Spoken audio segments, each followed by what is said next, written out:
Tēnā koutou, welcome to my mahi for 2022. Alright, so first I'm going to start with going through my different projects and then I'll do a bit of a self Q&A session at the end. Alright, so starting with ko whaipai, starting with ngutu kaka, which was my first ko whaipai I did, and this symbolises for me growth, or kind of a bit of development I guess. How the koru sort of grows, not so much out of itself, but kind of continues to develop and spirals around. So it's kind of our development that we've all been going through this year. Secondly, we've got mangopare, the hammerhead shark, and this one here is symbolizing strength.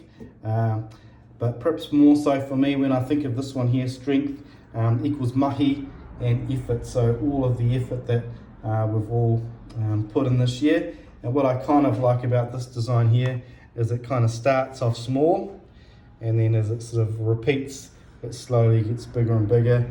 And that's a little bit like our kaupapa this year, starting off with the basics and slowly building on our knowledge as we go. The last ko whaipai we have here, we have the kaperua. This one here, my choices were more of an aesthetic choice. What I like about this one in particular is that no matter how many times I look at it, I get something different out of it. In particular, the play between the positive and negative space. So my eye flicks back between the positive and negative space. And one of my key learnings for this year is, when you're doing whakairo, the kōrero is as important as the aesthetic choices. But we still, as artists, we still do make those choices based on our preferences and things we like, and then we weave the narrative. We can weave the narrative around those things. Then we get to my first try at doing some actual carving, which was awesome actually. So this here, the hai. I'm going to put this one up in my studio as a reminder to follow the process, to trust the process. And a reminder that you need to put in the effort and you need to put in time, and practice makes perfect. So that's what this piece here symbolizes, and is always going to remind me of. Just follow the process, trust the process. Then we move on to my whakairo. Here we go. I was really happy with this piece here. This was the first piece this year that kind of felt like some real original artwork. So we start up here with the punga wero, and my learnings there, the spider webs or spiders, and my understanding is that they were the ones that built the first house. They built Tāne Mahuta's house in the forest. So that's kind of a little bit like firsts or beginnings. And then we've got the rito up in there, which I really love. That really reminds me of my own whakapapa here in Taranaki. And then we've got the rape, and I really love this design. Obviously symbolizing that growth, that kind of pebble in the pond, the ripples, and as you grow, you've kind of got that potential for infinite growth. And what I've really tried to emphasize here is the depth, so trying to get as clean and as deep as possible. And one of the artists that I've really liked this year on Instagram, Steve Solomon, I really like the way that he carves his pieces with that real sort of depth and cleanliness. So that's one of the things I've been liking, and that gives you a real 3D effect, particularly when the light hits it from the side. Nahi. Oh, I struggle to pronounce that one correctly. Down here, I actually really like the look of this design. With the, I know they're not supposed to be fish scales, but it kind of has that effect there. But I also found this one here to be quite, I think, difficult to carve.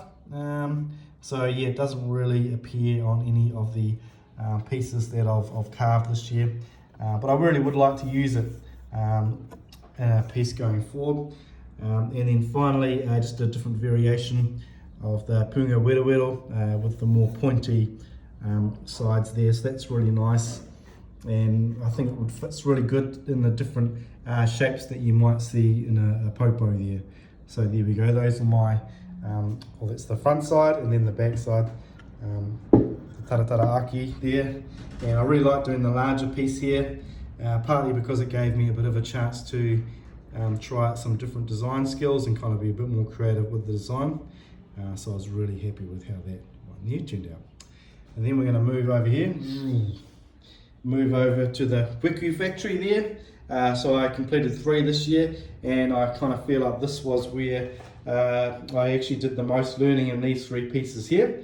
So I started carving this one here first. So I believe this was the first one I carved, but actually wasn't the first one I finished. I carved and blocked out this one here, and then I think actually during the holidays I did this one from start to finish. So some of my learnings there was not being impatient, because when I came back, old Glenn looked at it and was like, oh, okay, yep, that's good, but I could tell he was like, you probably missed a few things there. So one of my learnings through these 3 pieces here is to take your time, don't be in a rush to finish, and once again trust in the process there.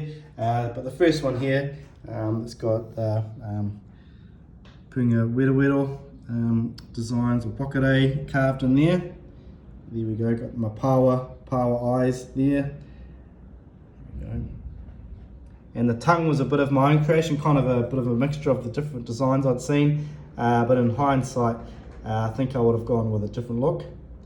And then this one here went with rape designs, and was really happy with how the 3D effect looked on each one of those. There we go.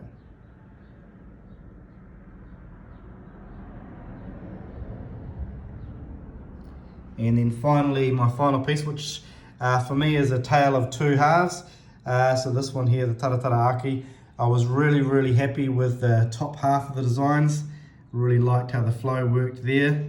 But then I just kind of was in a rush to finish, I think, and I sort of just hacked this bit out here without really thinking about it. And in hindsight, I would have taken some more time and thought of different solutions.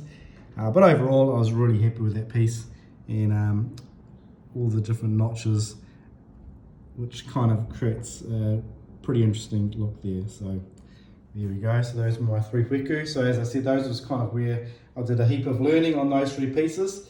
And I guess that's one of the other things is, you know, practice makes perfect. So just hours, I'm a real believer in just putting the time in, and you learn through just time. So here we go, my 2 finished popo, which I just finished this week. So we've got this one here. I actually started carving first. This was the original piece that Glenn helped us through, but I actually finished this one last. So I started this one, got halfway through, and then I started this one, and I just got so enwrapped in this one, I did this one from start to finish. So this one here, the design were the rape. There we go. Now the hands on this one here took me 3 goes. I actually carved some designs, weren't happy with them, then shaved them off, carved another set of designs, shaved them off, and then I actually decided to take some time and think about it. And then after a while I redrew the designs, and I was much happier with the third set of designs. So I guess my learnings there is take your time, draw your designs, and then think about them before you get stuck in with a chisel, because once you start carving, it's a real pain to get rid of. And this piece here was interesting because this piece of wood was less wide but thicker. So even though the drawing was very similar, some of the proportions had to change slightly to accommodate the wood size. And then this one here, I was pretty happy with this piece here with the designs that were in there. But I did have a bit of an accident here. This popped out at one point, so that's why that doesn't have any whakairo on there, because I couldn't quite get my chisel in there. Here we go. So this here, I think I need to give it a bit of a dust. I think that's dust from the power shells as I was working on those. Yeah. So my learnings for the year, probably the biggest challenge for me this year is I come from a fine arts background, so that background entails pretty much was art school, and you do what you want when you want.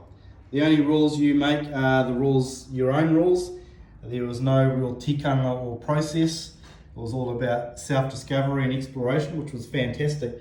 But what I've learned through this process, the tikanga of carving, whakairo, is really important. And well, yes, you can kind of just go and do your own thing. What does that even mean? What is the connection to the whakapapa of the piece? And yeah, I guess tikanga and process shouldn't be seen as a restriction. Really, it's it's a blessing that actually helps us get things right, and it helps us do things the correct way. And also, it's there for a reason, because it works. So, trusting in the process. And probably the biggest thing I've enjoyed about the course this year is obviously learning the skills of carving. That's a real tonga to me. Learning the kaupapa, learning the kōrero behind it, and that's really helped me to think about my own whakapapa, and as a principal, it's helped me to see things differently. So when I'm looking at things at school, I'm kind of thinking about what is the kaupapa, what is the kōrero behind this thing that we're doing at the school. So that's something that has really helped me think about things. I'll show you the back of this. So yeah, that's been an absolute tonga for me that I'll take with me forever. But probably the greatest joy of this year has been the people. From Glenn, who's done just such an amazing job supporting us all, coming up to Taranaki when he probably didn't really need to, and supporting the kaupapa up here for the boys. And also the fantastic people I've met in our class, whether it be the Taranaki crew, which have been awesome. We've got an awesome Facebook group that really helps us get motivated. To the other people in the class, I've really enjoyed sharing a table with Lillian. I'm really short, so that was the only one that worked for me. But it's been an absolute pleasure seeing all your mahi, Lillian, and coming from a different culture and how you've embraced and worked in this medium of woods. That's been fantastic.